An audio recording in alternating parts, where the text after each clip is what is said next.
Capítulo 9. Talvez pareça estranho, mas foi só quando James não apareceu para almoçar que eu percebi que algo não estava bem.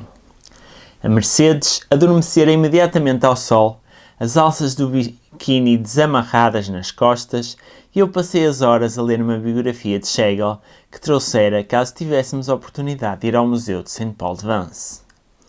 Ao 12:30 comecei a ficar preocupada.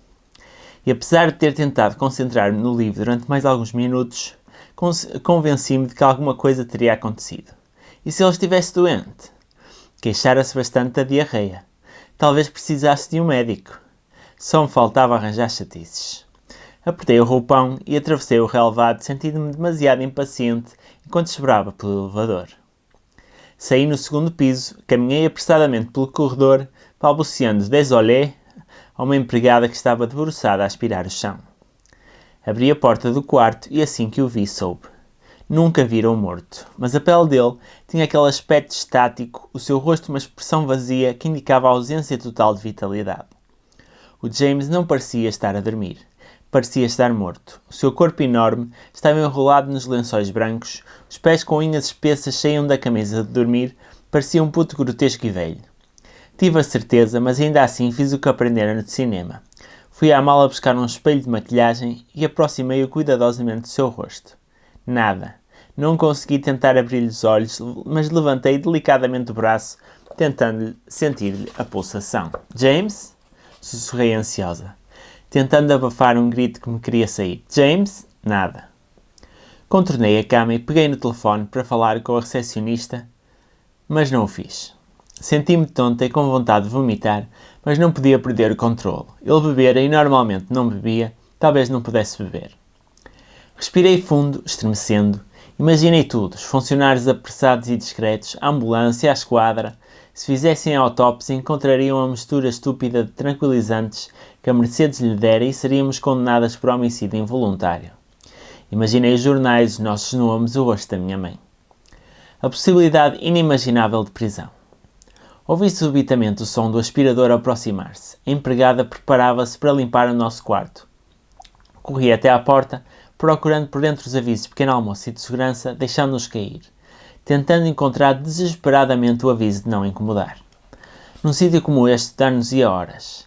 Sentei-me lentamente num dos sofás brancos. Respira, Judith. Pensa. Na recepção não tinham visto os nossos passaportes. Esquecera-me.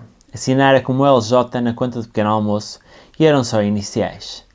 Trataram-nos pelos nomes do bar e usáramos óculos de sol na maior parte das vezes. Os empregados tinham-nos visto a entrar e a sair, mas estávamos no sul de França. Talvez pensassem que éramos prostitutas contratadas para o fim de semana. Se pudéssemos sair, não nos conseguiriam encontrar, pois só nos podiam descrever, e aquele era um hotel importante onde os empregados provavelmente eram treinados para não serem muito observadores. Impressões digitais? Não fazia ideia de como funcionavam, mas eu não tinha cadastro e, pelo que sabia, a Aline também não. Não havia uma agência onde as impressões digitais estavam armazenadas? Uma base de dados de ADN gigantesca à escala internacional? Não podia pensar assim. Ler algumas passagens dos livros de medicina das minhas companheiras de apartamento, mas não tinha a certeza se havia sinais óbvios de paragem cardíaca súbita. Ele era obeso, fazia calor e tínhamos feito sexo. Certamente seria a conclusão a que chegariam. Dei graças a Deus por as boas meninas engolirem sempre. Não haveria muitas provas da minha presença nos lençóis. Quando concluíssem o que acontecera, teríamos voltado às nossas vidas normais. E se alguém nos viesse procurar, o porteiro do turno da noite vira-nos a entrar na noite anterior. Poderíamos dizer que tínhamos vindo para nos divertirmos, mas que não tínhamos conseguido fazer o que ele queria. Duas raparigas tontas que tinham tentado enganar um velho. Poderíamos dizer que o James se zangara quando não quisemos fazer sexo como prometéramos e que nos mandara para casa hoje e que por isso tínhamos ido sair à noite sem ele. Não nos despedimos porque pensámos que estivesse a dormir furioso. Era plausível. Tirei o telemóvel do bolso do roupão e enviei uma mensagem à Aline pedindo-lhe que viesse imediatamente para o quarto. O meu polegar escorregou gordurosamente no ecrã. Ele era casado e a mulher chamava-se Verónica. Encontrá-la iam graças ao seu passaporte e talvez quisesse ser discreta para evitar escândalos. Talvez desejasse que o James tivesse um ataque cardíaco em breve. O meu telemóvel vibrou. Aline estava à porta. Abri-a e puxei-a para a suíte. Senta-te. Não digas nada e não te atrevas a gritar. Ele está morto. Não estou a brincar, tenho a certeza. Não sei o que lhe deste, mas foi demasiado, está ali. Nunca vira alguém empalidecer.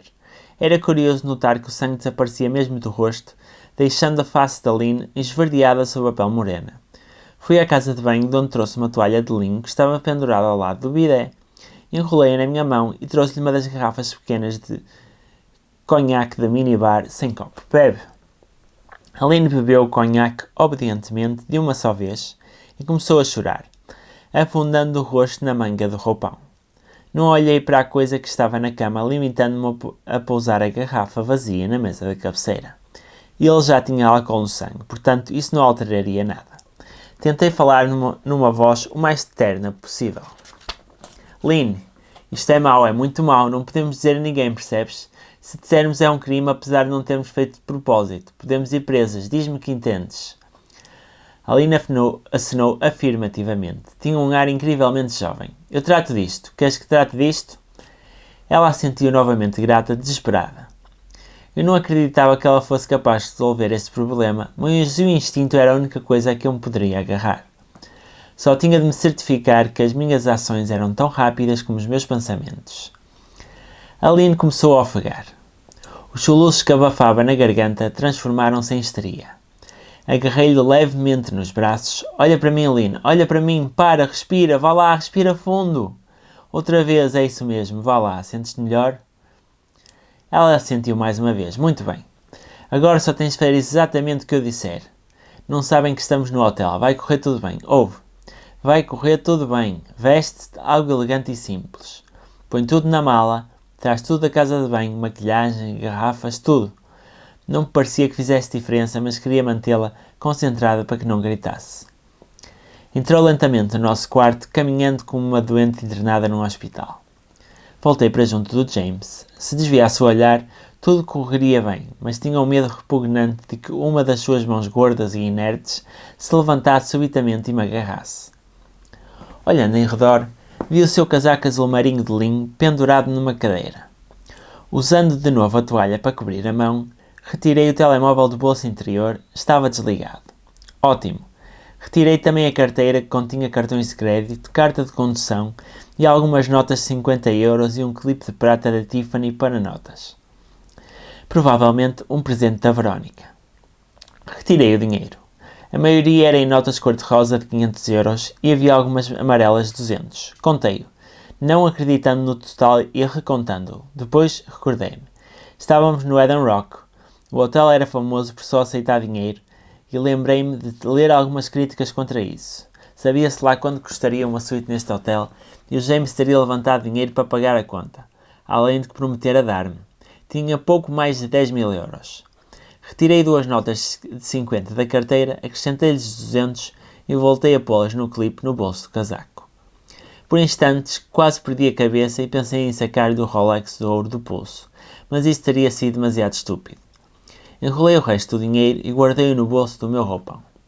Aline estava sentada pacientemente na cama, de calças de ganga e t-shirt cinzenta, olhando para os sapatos de plataforma. Atirei-lhe o casaco bege da Alaia. Era um sacrifício, mas poderia comprar outro com o dinheiro que tinha. Veste o casaco e põe os óculos de sol, não demoro. Aline tentou, mas começou a tremer e não conseguiu enfiar os braços na manga estreita. Se ficares histérica, vou-te bater, para! Dá graças a Deus por eu ter tido juízo suficiente para não ter chamado a polícia. Guardei as coisas na mala pequena, incluindo a lingerie barata que usara no dia anterior. Saldos altos, maquilhagem, carregador de telemóvel, livros, escova, computador portátil. Depois, retirei as malas novas Chanel dos sacos e enfiei as malas usadas dentro deles, colocando-as de marca por cima. Assim, não pareceria que estávamos a sair definitivamente do hotel, mas que íamos dar uma volta e aproveitar o sábado para fazer compras. Pensei a que horas faria o check-out. Se fosse ao meio-dia ou até às 11, teríamos bastante tempo graças ao aviso para não incomodar, colocado no lado exterior da porta do quarto. Voltei rapidamente para a sala de estar. A folha onde eu tinha escrito "Fui nadar, estamos lá embaixo à tua espera, querido, beijos", estava presa ao bloco de papel do hotel. Arranquei-a e fiz o mesmo à folha em branco seguinte, para me certificar que não deixava provas caso a caneta tivesse deixado marca. Amassei as folhas e enfiei-as no bolso. Bom, vamos. Leva o telemóvel na mão. Quando chegarmos à recepção, começa a enviar mensagens e não levantes a cabeça. Não te apresses. A empregada ainda estava a aspirar o corredor. Senti vontade de vomitar quando me perguntou: "Voulez-vous que je fasse la chambre, madame?" Consegui sorrir descontraídamente. Não era muito mais velha do que eu, mas o seu rosto era macilento e picado pelas borbulhas. Por certo, ela não passaria muito tempo ao sol na Riviera. "Passe pour l'instant, non merci." Continuámos a andar, entramos no elevador, saímos no piso da recepção e chegámos à saída do hotel. "Vous avez besoin d'une voiture, mesdames?" Era o mesmo paquete a quem eu dera uma gorjeta ontem. Raios. "Non merci, nous avons besoin de marcher." Pegas inglesas tinham de andar para curar a ressaca, era o que eu queria que ele pensasse. E descemos o caminho de acesso ao hotel, com os tornozelos da Lina oscilando inseguros devido à inclinação da estrada. O hotel ficava longe de Cannes, e tivemos de andar ao longo da estrada ladeada por muros brancos e portões de segurança. Passámos por uma série de contentores de lixo verdes e aproveitámos para deitar fora as folhas de papel amachucadas. Era a altura mais quente do dia e as pegas do saco magoavam-me os dedos. Doía-me a cabeça e sentia o suor a escorrer-me nas costas. Aline caminhava silenciosamente ao meu lado. "Está tudo bem, Aline, vai correr tudo bem, continua a andar." Chegámos ao final da estrada junto à praia. À esquerda, ao longe, vimos as janelas do hotel a emergirem serenamente por entre as palmeiras que pareciam as pestanas de uma corista. A baía estava cheia de jet skis e barcos à vela. À distância via-se o ferry que ia para a ilha de Sainte-Marguerite. Parámos no primeiro barzinho que vimos e pedimos 2 oranginas. Perguntei ao empregado no meu melhor francês se nos poderia chamar um táxi para o aeroporto de Nice. Resmungou um pouco, mas no momento em que eu estava a pegar as bebidas, vi um Mercedes branco a estacionar. Aline olhava ausente e fixamente pela janela do táxi. Lembrei-me da atitude desafiadora e mal educada que ela tivera na National Gallery muitos anos antes e senti uma espécie de prazer malicioso por vê-la agora em dificuldades. Quem é que precisava agora da convencida da Judy? Talvez por causa da forma da cabeça inclinada, parecendo submissa, lembrei-me subitamente da sexta-feira em que os cobradores vieram à casa da minha mãe. Minha mãe não era uma alcoólica. Tentava aguentar-se em fosse qual fosse o emprego que tinha naquele mês. Levantava-se, quase sempre de manhã, porém por vezes não conseguia aguentar a beber e bebia. Não para ficar alegre ou por irresponsabilidade, bebia um gole de cada vez rumo ao esquecimento abençoado. O que talvez tenha sido uma resposta perfeitamente razoável à sua vida. Lembrei que tinha acabado de a levar para a cama quando tocaram a campainha. Tapei-a com o cobertor cor-de-rosa e deixei-lhe uma chávena de chá e uma pequena bacia de plástico na mesa da cabeceira. Não fosse o quarto começar a rodopiar quando ela fechasse os olhos. Eu devia ter 11 anos. Quem será, mãe? Ela não conseguia falar muito bem, mas ainda assim disse que deveriam ser os homens da loja onde comprar os eletrodomésticos. Há meses que não pagava as prestações e a loja queria-os de volta. Queres que trate disto, mãe? Eu trato. Obrigada, querida. Foi a única coisa que conseguiu dizer. Abri a porta com o uniforme da escola ainda vestido. Tentei dizer que não estava ninguém em casa além de mim e que não os podia deixar entrar. Não pareciam maus tipos, apesar do ar policial da roupa que usavam. Só estavam a tentar ganhar a vida como toda a gente. Até pediram desculpa por levarem o televisor da cozinha. Não usávamos a sala. Era só mais um espaço frio que custava dinheiro. Ficámos com o frigorífico, o fogão, a mesa e o sofá. Na altura, eu pensava que as cozinhas com móveis embutidos eram chiques e nós não tínhamos uma. Voltaram para levar o frigorífico, claro, apesar de retirarem primeiro a comida. Até foram gentis na forma como pousaram o pão, a compota e a vodka no sofá. Um deles voltou trazendo um pacote de milho congelado que estivera no congelador. Não consigo exprimir o aspecto vazio daquela sala. Os vizinhos saíram de casa para ver o que se passava. No dia seguinte, não se falaria noutra coisa no prédio. Fitei-os a tremer na minha camisa de poliéster do uniforme escolar, tentando manter um ar orgulhoso. Fiquei contente por a minha mãe não estar acordada para ver aquilo, pois talvez tivesse armado uma cena dando-lhes mais assunto para eles comentarem. Não voltaria a acontecer, pensei. Nunca mais voltaria a acontecer-me algo do género. Mas este não era o momento certo para eu ficar nostálgica. Fala, disse a Aline. Diz-me o que aconteceu a noite passada. Consegui fazê-la falar durante a viagem, soltando gargalhadas de vez em quando, como se estivéssemos a reviver as nossas aventuras. Eu queria que o taxista se lembrasse de nós como pessoas alegres, normais. Nem sequer fingiu que não nos tinha enganado no percurso para aumentar o preço a cobrar quando chegámos ao aeroporto. Por isso tratei-o de forma fria, enquanto pagava o que me pediu. Muito bem, disse eu, já na zona de check-in, desfrutando do ar-condicionado. Pus uma nota de 500 euros enrolada na mão da Lina. Toma, vai ao balcão da British Airways e compra um bilhete de ida para Londres. É sábado, por isso devem ter lugares. Quando chegares, não envies mensagens nem telefones a ninguém. Eu mando-te uma mensagem para dizer se está tudo bem. Não vou voltar ao clube e se alguém fizer perguntas, diz-lhes que conheci uma pessoa e que fomos de férias, para Ibiza. Tu pensas que estou em Ibiza, entendeste? Judy, não consigo perceber o que aconteceu. Não tentes, respondi, abraçando-a como duas amigas o fariam, a despedir-se. Vais ficar bem. E tu? Não te preocupes comigo, disse, como se ela se preocupasse. Seus olhos ávidos já percorriam o balcão de venda de bilhetes à procura da British Airways. Quando chegares, age de forma normal, completamente normal. Vai esquecer-te que isto aconteceu, está bem? Avisei afastando-me rapidamente antes que ela tivesse tempo de dizer alguma coisa. Apanhei um táxi para o centro de Cannes e saí no Porto. Procurei um painel de rua com o mapa da cidade e encontrei o caminho para a estação ferroviária. A alça do saco da Chanel rebentou, entretanto, obrigando-me a levá-la como a uma criança contrariada. O comboio para Ventimiglia partiria dentro de 40 minutos.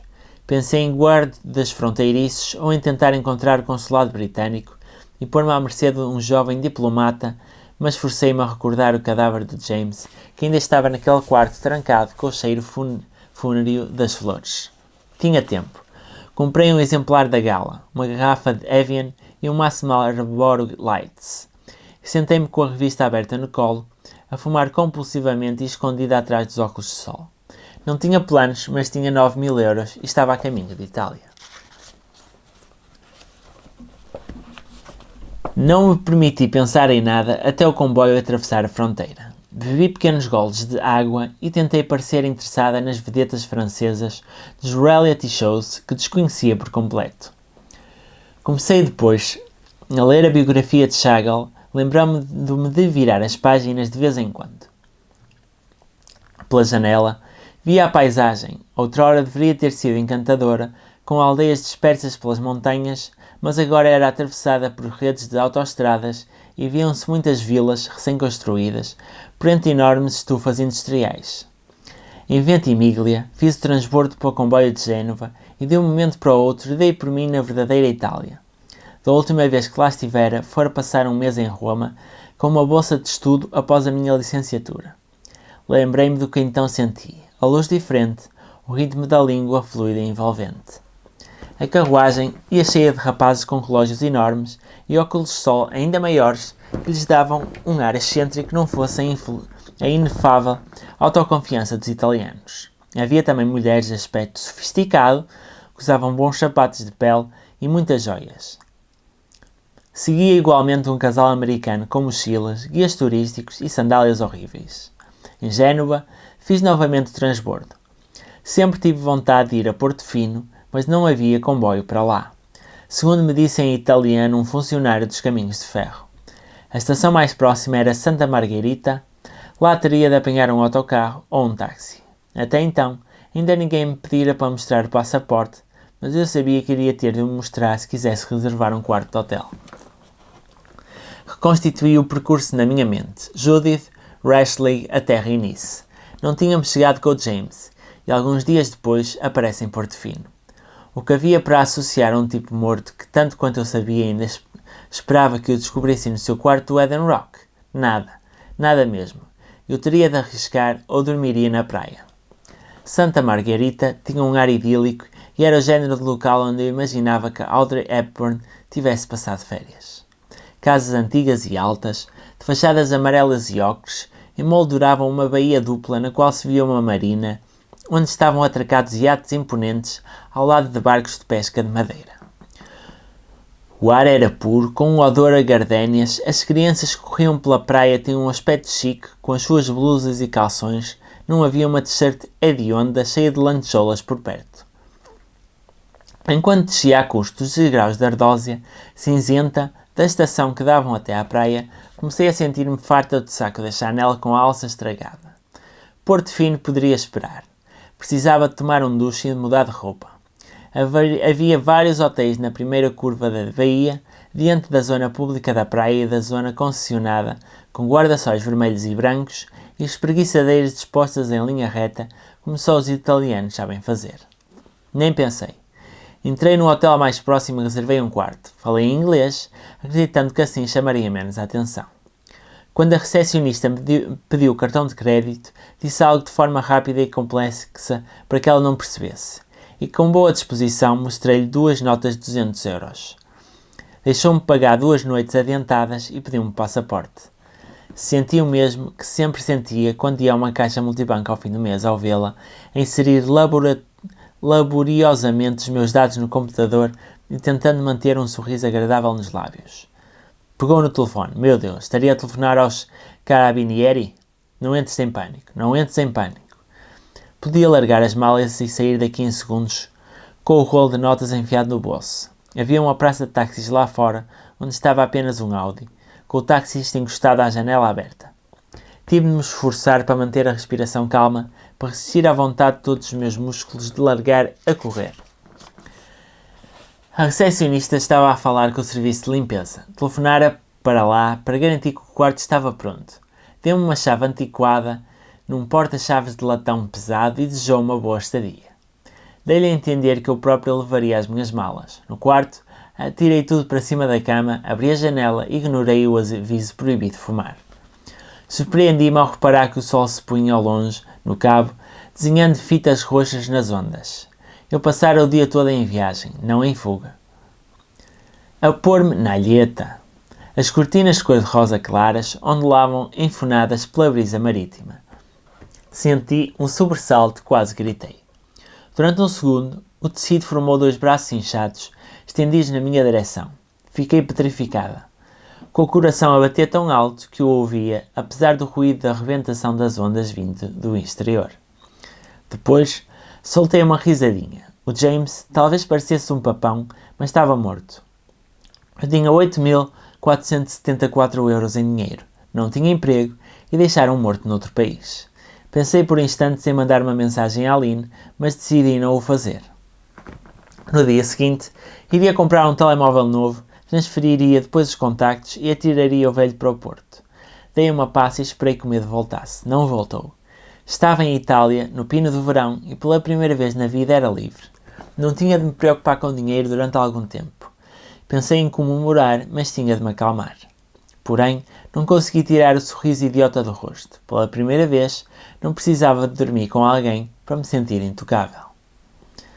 Tomei um duche e mudei de roupa. Fui dar um passeio ao longo do Porto, bebi um copo de vinho branco na esplanada de um bar, fumei um cigarro e pus-me a ler o meu livro, olhando em redor. Esquecer-me do efeito que a Itália exerce nos ingleses, a forma como todos os italianos parecem tão atraentes, os empregados tão charmosos, a comida tão deliciosa. A vida parece ser realmente bela. Depois de comer trófi com pesto genuíno e de um verde luminoso com lascas finas de batata e feijão verde, voltei para o hotel. Não tinha mensagens no telemóvel. Despi-me, meti-me entre os lençóis cor-de-rosa bem engomados e dormi perfeitamente. Na manhã seguinte, voltei à praça principal, que tinha uma forma irregular dentro da fachada branca de uma igreja barroca. Havia algumas bancas onde se vendiam molhos de manjericão e tomates suculentos. Senhoras idosas com blusas de nylon, habitantes locais por certo, faziam compras de saco na mão, enquanto os turistas, ricos mas discretos, se cumprimentavam educadamente entre 2 cafés. Comprei o Nice Matin e o La Repubblica, num quiosque. Não valia a pena preocupar-me com os jornais ingleses, pois já eram de ontem. Pedi um cappuccino e um brioche com marmelada, e li-os cuidadosamente, procurando nas colunas laterais menções ao Black Head Rock, ou um cadáver inglês. A compota entre as camadas delicadas de brioche Era de Alperce, ainda estava quente e o barman polvilhara um coração de chocolate na espuma bege do cappuccino. Espera lá, belíssima signorina. Passei a manhã a vaguear lentamente pelas numerosas lojinhas de Santa Margarita. Era um destino para gente rica, como se podia comprovar pela expressão satisfeita dos passageiros dos barcos de cruzeiro que ali chegavam para um dia de visita. A cidade podia ter um ar pitoresco e antiquado, mas os preços eram iguais aos de Milão do século XXI. Ainda assim, o dia estava tão bonito que teria sido um insulto ao universo começar já a poupar. Escolhi 2 biquínis, um chapéu de aba larga com uma fita de seda preta e grossa, que me fez sorrir só de olhar para ele, umas sabrinas cor de caramelo feitas por um artifício que encontrou o meu tamanho no meio de uma pilha de caixas que tinha na sua loja minúscula e acolhedora, escura e a cheirar a couro, e não resisti a comprar um vestido sem mangas da Miu Miu, com flores cor de laranja sobre um fundo branco cuja saia rodada ao estilo dos anos 50 me dava o ar de ter uma cintura de vespa. A Judith, italiana, parecia ser mais reservada do que a sua prima inglesa. Eu não queria pensar muito sobre o que deveria fazer. Devia de uma noite em que dormira bem, o horror da viagem desde França parecia ser apenas um sonho. Não pensava senão em escapar, mas precisava de um plano. Porém, a cidade era de tal modo bonita, um desenho a pastel em tons de jasmim e de sol, que até me fazia subestimar o bom senso. Poderia ficar em Itália durante algum tempo. Talvez 2 semanas ficasse num hotel mais económico e ainda teria dinheiro suficiente para viver durante 2 meses quando regressasse a Londres. Algumas notas de 50 de coitado de James ainda estavam na minha conta poupança. Hesitei por instantes e depois comprei um cartão de telemóvel pré-pago numa tabacaria e deixei uma mensagem de voz a uma das raparigas com quem partilhava o apartamento. Não me dera ao trabalho de dizer que ia de férias, e nem passou pela cabeça que elas quisessem saber, mas talvez reparassem passado algum tempo. A minha renda de casa era paga de 3 em 3 meses, por isso não tinha de me preocupar com isso. Na mensagem, disse-lhe que tinha vindo visitar uns amigos ao estrangeiro e talvez estivesse fora algumas semanas. E não me esqueci de lhe desejar boa sorte para os exames de verão. Numa viela, longe do porto, onde os restaurantes elegantes davam lugar aos agentes imobiliários e às lojas de eletrodomésticos, encontrei uma loja de telemóveis e substituí o meu. No hotel, pedi a palavra passe do Wi-Fi e usei o telemóvel novo para dar uma vista de olhos aos jornais ingleses online. Nada. À tarde, fui à praia.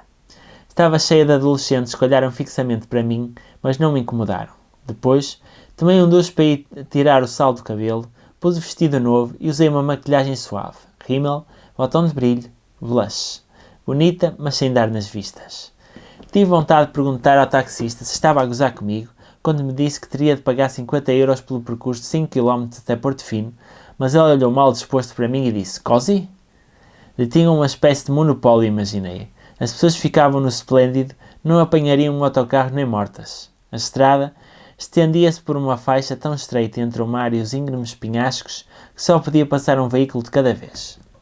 Ficámos presos na hora de ponta da Ligúria, entre Porsche todo-terreno e BMW, conduzidos por mamãs enervadas de enormes óculos de sol, os bancos traseiros cheios de crianças cobertas de areia e amas filipinas de expressão triste.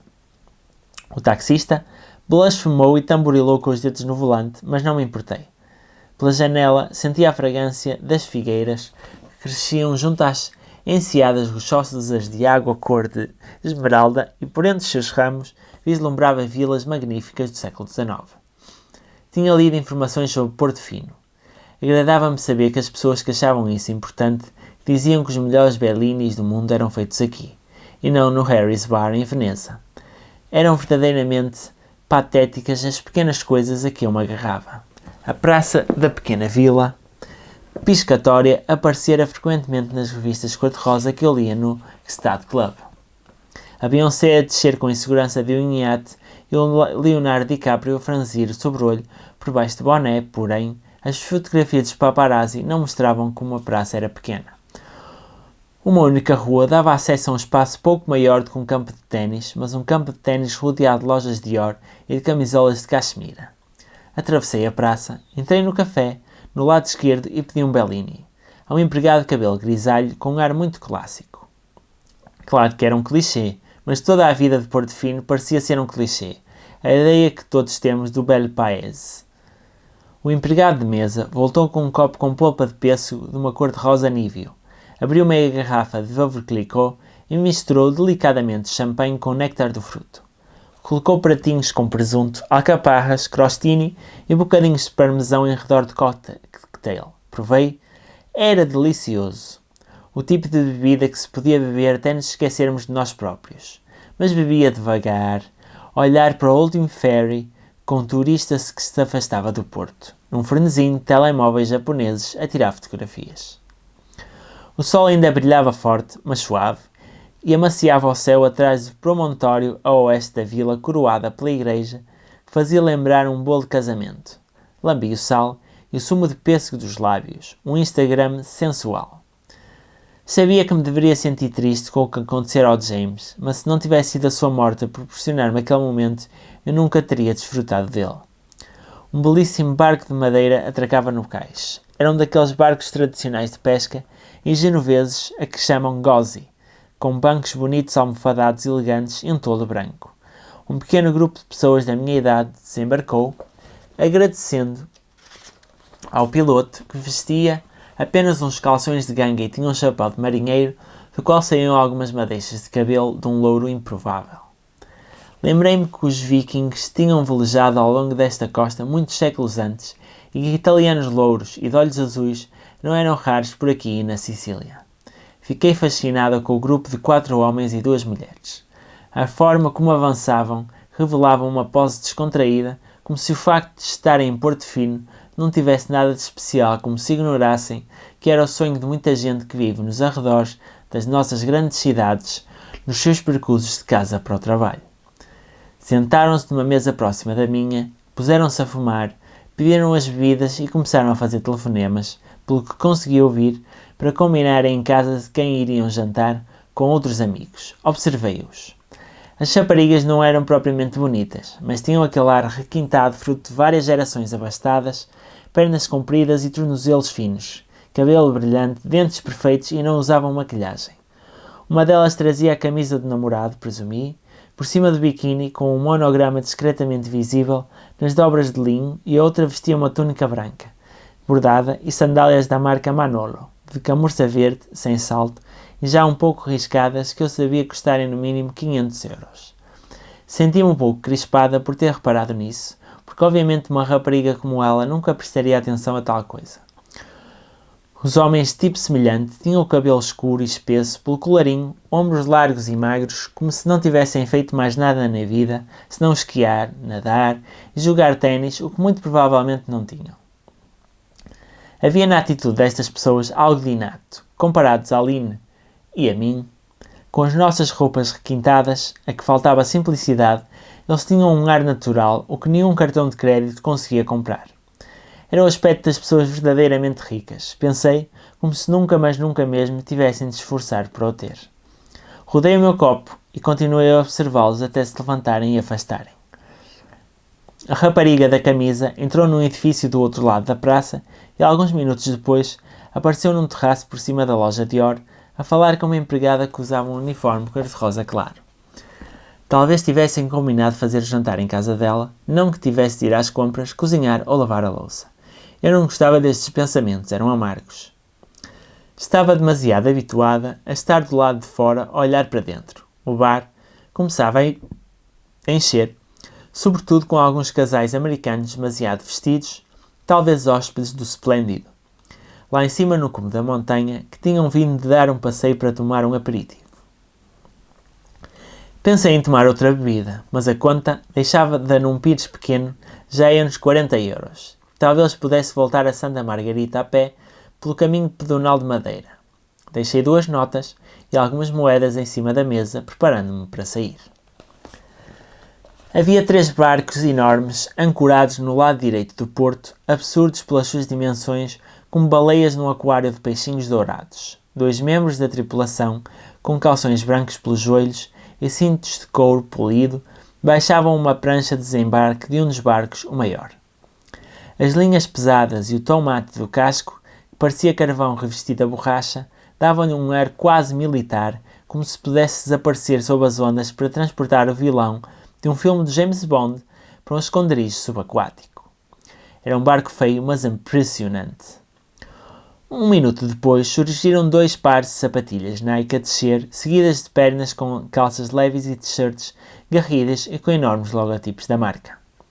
Os 2 homens que usavam estas roupas tinham os telemóveis colados às orelhas, indiferentes ao que os rodeava. Pensei que talvez nem soubessem onde estavam. Ao vê-los mais de perto, reconheci o Steve. O mesmo Steve em cujo barco eu estivera em Antibes apenas 2 noites atrás. E então, algo mudou.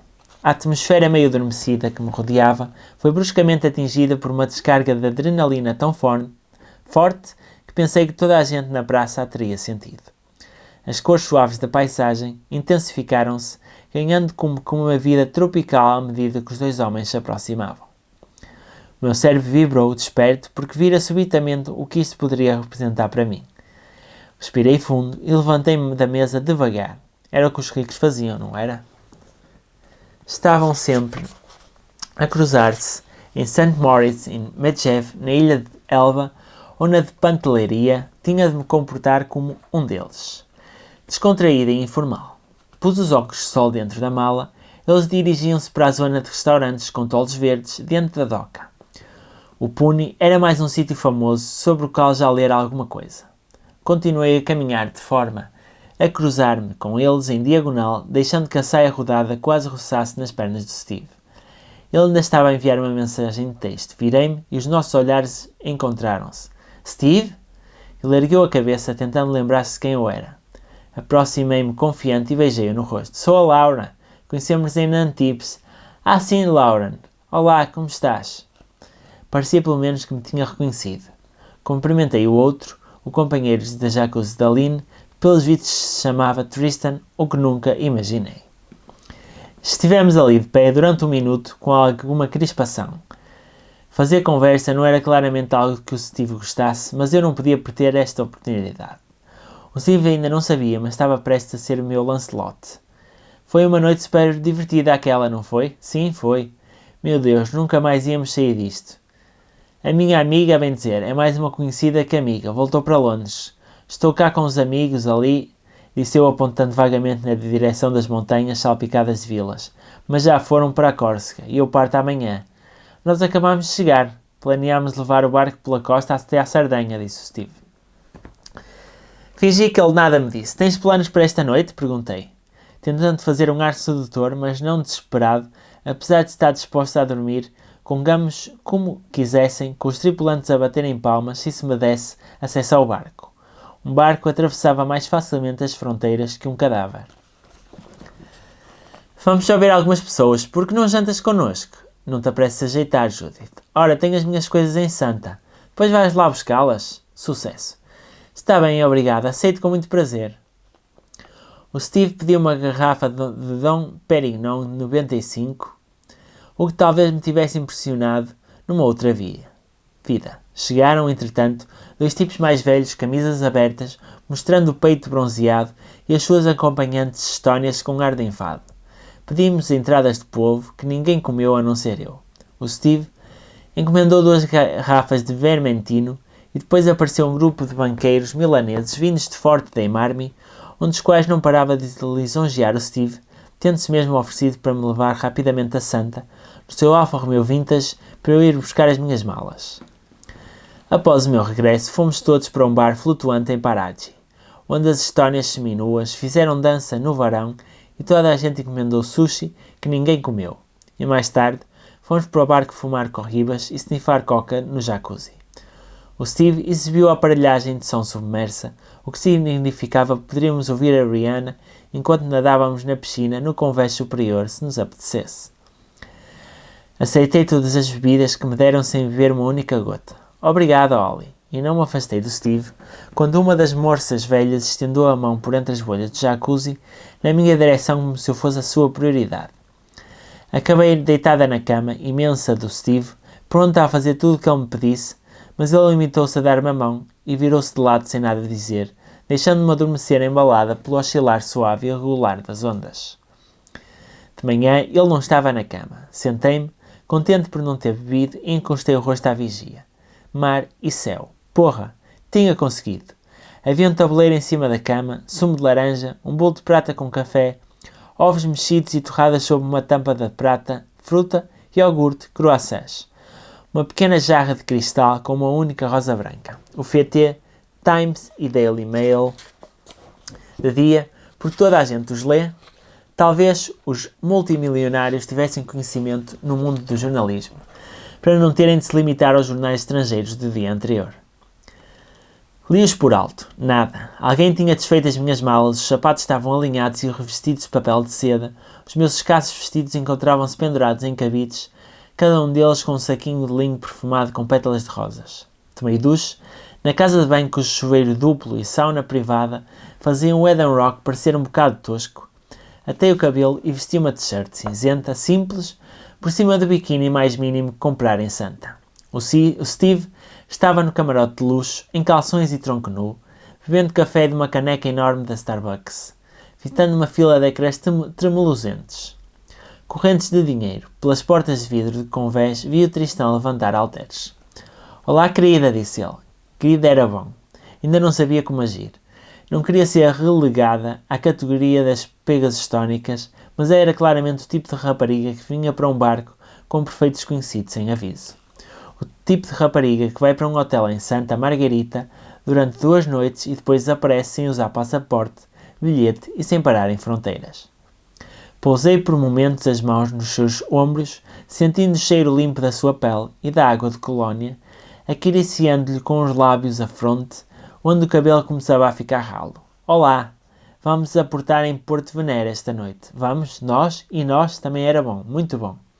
Ótimo. Respondi com descontração, como se passasse os verões a saltitar pelas cidades italianas onde o luxo dominava. Mas por dentro dava pulos de alegria no convés. Qual é a pose certa para uma selfie quando acabamos de nos chafar de um caso de homicídio involuntário? Mas aprendo depressa, muito depressa, e sabia que a única forma de me safar era nunca revelar que não fazia mais pálida ideia daquilo que estava a começar a fazer. Por isso, fui apanhar banhos de sol, reparando ao passar que ele nem sequer olhou para o meu traseiro quase nu. Depois do almoço, peixe grelhado, salsa verde e fruta servidos em peças de cristal antigas e porcelana moderna. Cor de laranja suave, com o nome do barco gravado, Mandarim. O Steve, entusiasmado, mostrou-me o iate. Vi o heliporto, ouvi com atenção a descrição exaustiva da blindagem militar russa do casco, as varandas extensíveis de convés, a porta deslizante de vidro do camarote de luxo e revi os quadros de Picasso. Os tripulantes deslizavam em redor do Steve, como peixes-piloto em volta de um tubarão, com o tipo de telepatia treinada que lhe garantia uma mão firme a segurar a porta ou um copo de água mineral gelada, sem que tivesse de exprimir qualquer pedido em voz alta. O Steve apresentou-me ao comandante Jan, o norueguês de ar severo, que sorriu profissionalmente, reagindo à jovialidade um pouco forçada do seu patrão. Mostra-lhe as luzes, Jan. O braço bronzeado de Jan roçou no meu quando se debruçou para premir o botão. Um clarão que não demorou mais de um segundo em código Morse erótico, mas isso poderia esperar. Dirigi-me para a proa como uma boa menina. Apesar da luz do sol, as sombras escuras na água em redor do iate brilharam subitamente com uma luz rosada de neon. O Jan premiu outro botão e a luz explodiu em tons de laranja, azul cobalto, roxo, piscando finalmente em tons brancos de diamante. À noite, devia assemelhar-se a um bordel de Las Vegas. São fantásticas, não são? São novas. O seu entusiasmo era encantadoramente infantil, apesar de a opinião do Jan sobre as luzes decorativas ser muito favorável.